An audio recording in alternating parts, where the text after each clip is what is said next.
Stock market planner চ্যানেলে আপনাদের সকলকে স্বাগত।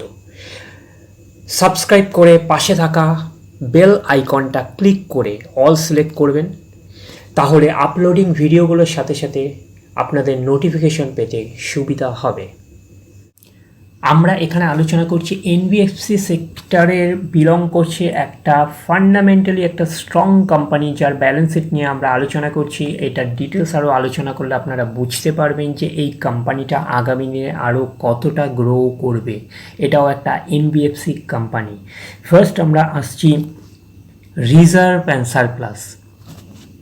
তাহলে রিজার্ভ অ্যান্ড সারপ্লাস আপনারা দেখেই বুঝতে পারছেন যে রিজার্ভ অ্যান্ড সারপ্লাসটা কি, আগেও বলেছি আরেকবারও আপনারা রিপিট করছি, যেটা হচ্ছে সেভিংস, অর্থাৎ ইনকাম মাইনাস হচ্ছে এক্সপেন্ডিচার ইকুয়াল টু যেটা থাকছে যে সেভিংস, সেটাই হচ্ছে এখানে রিজার্ভ। এটা হচ্ছে শর্টে আপনাদের বোঝানোর জন্য। যদি কোনো ব্যক্তি 100 টাকা ইনকাম করে, তার সংসার খরচ যদি 80 টাকা খরচা হয়ে যায়, তাহলে 20 টাকা তার সেভিংস থাকে। এই 20 টাকাটাই হলো রিজার্ভ। এখানেও হচ্ছে কোম্পানির রিজার্ভ অ্যান্ড সারপ্লাস মানে তাই। তাহলে রিজার্ভ অ্যান্ড সারপ্লাস যদি আমরা অ্যানালিসিস করি, তাহলে আমরা বুঝতে পারবো, আপনারা দেখতেই পাচ্ছেন যে প্রথমে ছিল 7,400 কোটি টাকার মতন অ্যাপ্রক্স, তারপরে হচ্ছে 9,500 কোটি টাকার মতন অ্যাপ্রক্স, তারপরে হচ্ছে 11,400 কোটি টাকার মতন অ্যাপ্রক্স, তারপরে হচ্ছে 15,100 কোটি টাকার মতন অ্যাপ্রক্স, তারপরে হলো 18,300 কোটি টাকার মতন অ্যাপ্রক্স। তাহলে আপনারা দেখতেই পাচ্ছেন রিজার্ভটা পরপরভাবে গ্রো করছে। তাহলে রিজার্ভ গ্রো করা মানে কি? তার মানে প্রফিটও গ্রো করছে। প্রফিট গ্রো না করলে এরকম রিজার্ভ গ্রো করতে পারে না।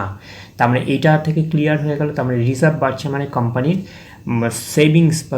সেভিংস জিনিসটা বাড়ছে, তার মানে ওইদিকে প্রফিটও বাড়ছে। তাহলে হচ্ছে ফার্স্টের দিকে আমরা রিজার্ভ দেখলাম। এবার হচ্ছে আমরা চলে যাব লং টার্ম বোরিং, যেটা হচ্ছে সবথেকে আমাদের দেখার বিষয়, হচ্ছে গুরুত্বপূর্ণ বিষয়। Long term boring naturally NBFC ব্যাঙ্কগুলোতে থাকে। এরা হচ্ছে লোনের ব্যবসা করে, তো লোনের ব্যবসা থাকবে আমাদের লং টার্ম বোরিং থাকবে। কিন্তু দেখুন অবাক করা কাণ্ড, কিন্তু লং টার্ম বোরিং কিন্তু শূন্য হয়ে গেছে। আগে দেখুন ছিল 23,800, তারপরে অ্যাপ্রক্স 9,000, তারপরে হচ্ছে 10,900, তারপরে হচ্ছে 15,295 ছিল, মানে এগুলো সব কোটিতে। তারপরে দেখুন একদম নীল হয়ে গেছে, জিরো হয়ে গেছে, তার মানে হচ্ছে লং টার্ম বোরিং জিরো। তার মানে বুঝতেই পারছেন যে কোম্পানিটা কতটা ভালো, কতটা ফান্ডামেন্টালি স্ট্রং কোম্পানি। এবং তারপরে আমরা চলে যাব short term borrowing. Short term বোরিংটা দেখতেই পাচ্ছেন যে 40,855, এটা ফ্ল্যাকচুয়েটিং ম্যানারে থাকে, যে এটার থেকে আমরা বেশি গুরুত্ব দেবো হচ্ছে লং টার্ম বোরিং। তারপরে চলে যাচ্ছি হচ্ছে আমরা cash in hand. Cash in হ্যান্ডটা দেখি যে কতটা তারা ক্যাশ রিচ করছে। যে ক্যাশটাও আপনারা দেখতে পাচ্ছেন যে এখন ওরা রিচ করছে যে 10,314 কোটি টাকার মতন তাদের ক্যাশ রয়েছে। ক্যাশটাও কিন্তু ভালো রয়েছে। তার মানে আপনারা বুঝতেই পারছেন যে এটাকেও আমরা বলবো 5 স্টার ব্যালেন্স শিট। ক্লিয়ার ব্যাপারটা? এরপরে আমরা আসবো এই কোম্পানিটার প্রফিট অ্যান্ড লসে। আমরা চলে আসলাম এই কোম্পানিটার প্রফিট অ্যান্ড লসে। দেখতেই পাচ্ছেন 2011 সাল থেকে ডেটা রয়েছে। তাহলে 2011 সাল থেকে আমরা একদম ডিরেক্ট চলে যাচ্ছি আমরা নেট প্রফিটে। তাহলে নেট প্রফিটটা আপনারা দেখলেই বুঝতে পারবেন যে নেট প্রফিট প্রথমে কত ছিল। অ্যাপ্রক্স ধরুন 500 কোটি টাকা, তারপরে ধরুন অ্যাপ্রক্স 900 কোটি টাকা, তারপরে ধরুন 1000 কোটি টাকা, তারপরে আবার কমে গিয়ে সেটা হয়ে গেল 780 কোটি টাকা, আবার কমে গিয়ে 671 কোটি টাকা, তারপরে আবার বেড়েছে 810 কোটি টাকা, তারপরে দেখুন 1180 আবার বেড়েছে, তারপরে হচ্ছে 1778, তারপরে হচ্ছে 1972, তারপরে হচ্ছে 3018, তারপরে হচ্ছে 3722, তারপরে হচ্ছে 3954। এই যে দেখতে পাচ্ছেন, তার মানে দেখতে পাচ্ছেন পরপর গ্রো করেছে। দেখুন পরপর গ্রো করেছে। এই ফেজটার মধ্যে স্ট্রাগলিং ফেজে ছিল। স্ট্রাগলিং ফেজে থাকা মানে দেখবেন আপনারা যদি চার্ট প্যাটার্নও যদি এই কোম্পানিটা দেখেন, তাহলে আপনারা বুঝতেই পারবেন যে যেই সময়টা স্ট্রাগলিং ফেজে ছিল, যে ওই সময় চার্ট প্যাটার্নটাও কিন্তু ওরকম একই লেভেলে ছিল। এটা কিন্তু মাথায় রাখবেন। এই যে স্ট্রাগলিং ফেজে থাকা মানে কিন্তু ওই কোম্পানিটার ওই টাইমে দেখবেন, ওই সময়ে দেখবেন যে চার্ট প্যাটার্নটা একই লেভেলে ছিল। পরে এটা গ্রো করেছে, দেখবেন যে এটা শেয়ার মানে এটার হচ্ছে চার্ট প্যাটার্নটাও সেভাবে গ্রো করেছে। তার মানে এটা মাথায় রাখবেন, প্রফিট অ্যান্ড লসের ওপরেই কিন্তু কোম্পানির চার্ট প্যাটার্নটা গ্রো করে, যে ওপরের দিকে যাবে না নিচের দিকে থাকবে। তাহলে একই ফেসে ছিল বলে ওই সময়টা দেখবেন চার্ট প্যাটার্ন একই রেঞ্জে ছিল। তারপর দেখবেন ধীরে ধীরে কোম্পানিটা গ্রো করেছে, দেখবেন এই কোম্পানিটাও হচ্ছে যে ওপরের দিকে আস্তে আস্তে মুভ করেছে। যে এটা কিন্তু মাথায় রাখবেন যে এই কোম্পানিটা হচ্ছে ফান্ডামেন্টালি একটা স্ট্রং কোম্পানি, এটা কিন্তু ভুললে চলবে না। আমরা চলে যাচ্ছি, দেখি এই কোম্পানিটার নামটা কি। এই কোম্পানিটার নাম হলো মুথুট ফাইন্যান্স লিমিটেড। আপনারা দেখেই বুঝতে পারছেন এটা মুথুট ফাইন্যান্স লিমিটেড হচ্ছে এনবিএফসির একটা ভালো কোম্পানি, হচ্ছে গোল্ড লোন এরা প্রোভাইড করে। যে এর প্রতিপক্ষ সেরকম কিছু নেই, মান্যপুরম অতটা ভালো নয়, মুথুট ফাইন্যান্সই হচ্ছে ম্যাক্সিমাম মার্কেট ক্যাপচার করে রয়েছে, এরা হচ্ছে গোল্ড লোন প্রোভাইড করে। এই কোম্পানিটা কিন্তু একটা ফান্ডামেন্টাল স্ট্রং কোম্পানি। এছাড়াও এদের আরও কিছু কিছু বিজনেস আছে, যেরকম হেলথ কেয়ারে আছে, রিয়েল এস্টেটে আছে, এরকম অনেকগুলো সেগমেন্ট, ইন্স্যুরেন্স ডিস্ট্রিবিউশনে আছে, টেকনোলজি ইনফরমেশন টেকনোলজিতে আছে, ফরেন এক্সচেঞ্জে আছে, এরকম অনেকগুলো সেগমেন্টে এরা ব্যবসা করছে। কিন্তু মেন কোর বিজনেস যেটাকে বলা হয় সেটা হচ্ছে গোল্ড লোন। আপনারাও শুনেছেন মুথুট ফাইন্যান্স মানে গোল্ড লোন জানেন, আর বাদবাকি এগুলো আলাদা সেগমেন্টে ব্যবসা আছে, কিন্তু ম্যাক্সিমাম বিজনেস এরা বা রেভিনিউ জেনারেট করছে আসছে হচ্ছে গোল্ড লোন থেকে। এটাও কিন্তু একটা ফান্ডামেন্টালি স্ট্রং কোম্পানি, এটা কিন্তু মাথায় রাখবেন। যে এটার যদি আমরা চার্ট প্যাটার্ন থেকে তো মোটামুটি আপনাদের কাছে ক্লিয়ার হয়ে গেছে। এবারে আমরা যদি চলে যাই যে এর হচ্ছে শেয়ার হোল্ডিং প্যাটার্ন, দেখুন শেয়ার হোল্ডিং প্যাটার্নের মধ্যে আপনারা দেখতেই পাচ্ছেন প্রোমোটার হচ্ছে 73%-এর ওপরে রয়েছে, ফরেন ইনভেস্টার এফআইএস আছে 12%-এর ওপরে রয়েছে, ডিআইএস আছে ডোমেস্টিক ইনভেস্টার যারা রয়েছে তারা হচ্ছে 9.5%-এর ওপরে, পাবলিক রয়েছে অ্যাপ্রক্স প্রায় 5%-এর একটু কম রয়েছে। তাহলে আপনারা দেখেই বুঝতে পারছেন যে শেয়ার হোল্ডিং প্যাটার্নটা হচ্ছে ডিসেন্ট, এবং প্রোমোটাররা হচ্ছে ম্যাক্সিমাম শেয়ার হোল্ড করে রয়েছে। আপনারা দেখতেই পাচ্ছেন 73.37% হোল্ড করে রয়েছে। যে একটা প্রোমোটার, যে কোনো কোম্পানির প্রোমোটার হচ্ছে 75%-এর বেশি কিন্তু তারা স্টেক হোল্ড করতে পারে না। এটা হচ্ছে সেবির গাইডলাইন্স এবং রুলস অনুযায়ী 75%-এর বেশি করতে পারবে না।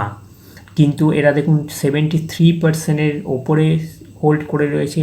যে এটা মাথায় রাখবেন যে ম্যাক্সিমামটাই ওরা হোল্ড করে রয়েছে শেয়ার।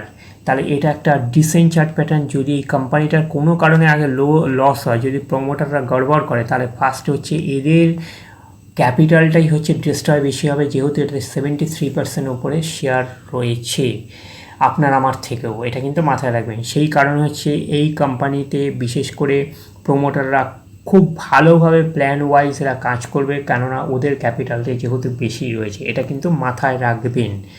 যে এবারে আমরা চলে আসছি এর হচ্ছে চার্ট প্যাটার্নে।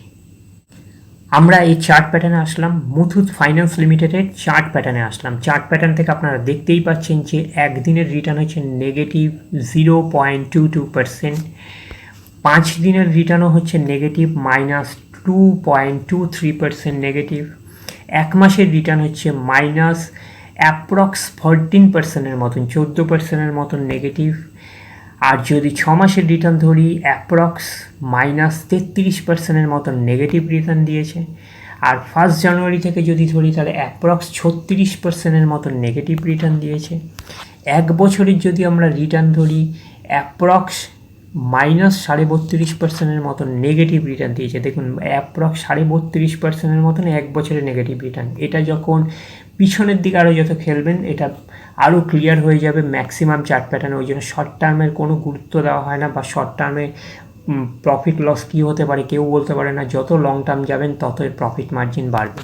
এটা 5 বছরে চলে আসুন, 5 বছরে দেখছেন 116% রিটার্ন দিয়েছে, ডবলেরও কিন্তু বেশি রিটার্ন দিয়েছে, ভালো রিটার্ন দিয়েছে। এটা কিন্তু মাথায় রাখবেন, এটাও কিন্তু লার্জ ক্যাপ কোম্পানি, অ্যাপ্রক্স 40,000 কোটি টাকার মার্কেট ক্যাপ। মার্কেট কিন্তু এতটা ক্র্যাশ করার পরে কতটা ক্র্যাশ করেছে দাঁড়ান দেখি। তাহলে আপনারা দেখতেই পাচ্ছেন যে 41%-এর ওপরে কিন্তু ক্র্যাশ করে গেছে। তাহলে 41%-এর ওপর ক্র্যাশ করার পরেও 41%-এর ওপর ক্র্যাশ করার পরেও কিন্তু 116% রিটার্ন দিয়েছে। তার মানে আপনারা ইমাজিন করতে পারছেন কোনো শেয়ারের ভ্যালু যদি 100 টাকা হয়, সেটা 40% যদি ডাউনে হয় 60 টাকায় এসে দাঁড়িয়েছে, তারপরেও কিন্তু 116% রিটার্ন দিয়েছে। এটা কিন্তু ইমাজিন করুন এতটা ক্র্যাশ হওয়ার পরে। এই কোম্পানিটা ফান্ডামেন্টালি একটা স্ট্রং কোম্পানি। আর আপনাদের যে চার্ট প্যাটার্ন আছে তার আগে আমরা আসছি, এবারে ম্যাক্সিমাম চার্ট প্যাটার্নে যাচ্ছে। এটা তো 5 বছরে বললাম, দেখছেন ম্যাক্সিমাম চার্ট প্যাটার্ন হচ্ছে ডিসেন্ট। হ্যাঁ, এইবারে যেইটা নিয়ে আপনাদের বলার ব্যাপার হয়েছে, একটা ফেজে হচ্ছে 11, 12, 13 থেকে একটা ফেজ ছিল, আপনারা দেখেছেন যে লস না, প্রফিট কম ছিল, আবার একটু বেড়েছে, প্রফিট কম ছিল, একটা স্ট্রাগলিং ফেজে ছিল। দেখুন এই যে স্ট্রাগলিং ফেজের চিত্রটা কিন্তু এই জায়গাটা আপনাদের কাছে ক্লিয়ার হয়ে যাবে। এই সময়টাই কিন্তু আপনাদের দেখবেন যে আপনাদের প্রফিট অ্যান্ড লস যে দেখিয়েছিলাম সেই জায়গাটাই দেখবেন যে এই ফেজটা ওরা স্ট্রাগল করছিল, এর ওপরে কিন্তু চার্ট প্যাটার্ন নির্ভর করে। এই জায়গাটা স্ট্রাগলিং ফেস করছিল বলে একই রেঞ্জের মধ্যে ঘোরাফেরা করছিল স্টকটা। তারপরে কিন্তু যখনই এর পিক আপটা নিতে শুরু করলো, মুভ নিতে শুরু করলো, অর্থাৎ প্রফিট পরপর গ্রো হতে শুরু করলো, যখন দেখানো শুরু করলো তখন কিন্তু চার্ট প্যাটার্নটা এরকম উপরের দিকে যেতে শুরু হয়েছে। তাহলে এটা মাথায় রাখবেন যে এই যে কোম্পানির কোনো চার্ট প্যাটার্ন কিন্তু এটা এমনি ওপরের দিকে যায় না আর এমনি নিচের দিকে আসে না। এই চার্ট প্যাটার্নটা ওভারঅল ডিপেন্ড করে হচ্ছে কোম্পানির প্রফিটের ওপর। কোম্পানি যদি প্রফিটের কনসিস্টেন্সি থাকে তাহলে এটা কিন্তু পর হ্যাঁ উঠবে নামবে, এটা তো এটা মার্কেটের ব্যাপার, প্রফিট বুকিং চলবে, আপস অ্যান্ড ডাউনস করতে কিন্তু আলটিমেট ওপরের দিকে যাবে, এটা কিন্তু মাথায় রাখবেন। আর যদি লস হয় তাহলে আপস অ্যান্ড ডাউনস করতে একদম ক্র্যাশ হয়ে নিচের দিকে নেমে যাবে, এটা কিন্তু মাথায় রাখবেন। আর যদি কোম্পানি যদি স্ট্রাগল পজিশন থাকে তাহলে কিন্তু মাথায় রাখবেন যে একই রেঞ্জের মধ্যে কিন্তু কোনো জায়গায় যাবে না, এই একই রেঞ্জের মধ্যেই কিন্তু এরকম ঘোরাফেরা করবে, কিন্তু ওপরে যাবে না, এরকম রেঞ্জের মধ্যে ঘোরাফেরা করবে।